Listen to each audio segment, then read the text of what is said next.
Jeremy Corbyn was accused of leading Labour into a general election against warnings the party would lose seats up and down the country. The Labour leader was attacked on Tuesday night over claims he sided with his closet aides over senior shadow cabinet ministers, who urged him to resist facing the polls before Christmas. Mr. Corbyn's allies denied claims he was cajoled by his communication director Seamus Mill and Katie Murphy, his former chief of staff, into backing an election, and that Mr. Corbyn made the decision independently. According to the Daily Telegraph, the decision was questioned by Shadow Foreign Secretary Emily Thornberry, who warned many Labour MPs did not support a poll before Christmas. Ms. Thornberry's views are understood to be shared by at least a dozen frontbenchers, including John McDonnell and Tom Watson, who have been privately pushing for a delay until the new year. According to a senior Labour source, they were told just days beforehand the party remained opposed to an election and has considered plans to table a no-confidence vote on Thursday.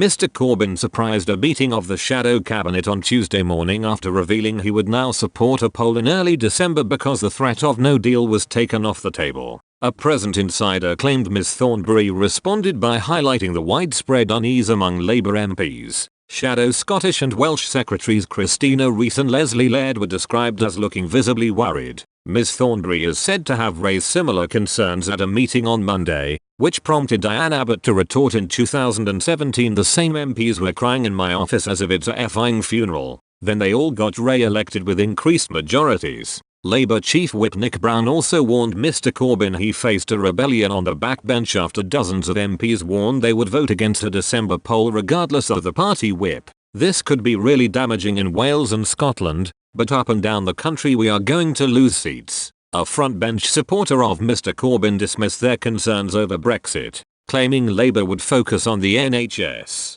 the cost of living, policing and other major domestic issues. They said, "You can pivot fairly quickly out of Brexit and move on to the domestic stuff." Mr. Corbyn faced a backlash from backbench MPs, several of whom claimed he had caved to pressure from his inner circle against the will of the parliamentary party. These included Barry Shearman, Huddersfield MP, who said, "A clear majority of our shadow cabinet were against a December election yesterday, but Jeremy Corbyn has been persuaded to override them after interventions from Seamus Mill and Katie Murphy." Mr. Corbyn earlier announced he would back a pre-Christmas election now no deal was off the table, saying he could not wait to get out there on the streets and fight the campaign. Boris Johnson attacked Mr. Corbyn's previous moves to block an election after the opposition voted it down on Monday. The Prime Minister said, "All they want to do is procrastinate. They don't want to deliver Brexit on the 31st of October, on November 31, even on the 31st of January,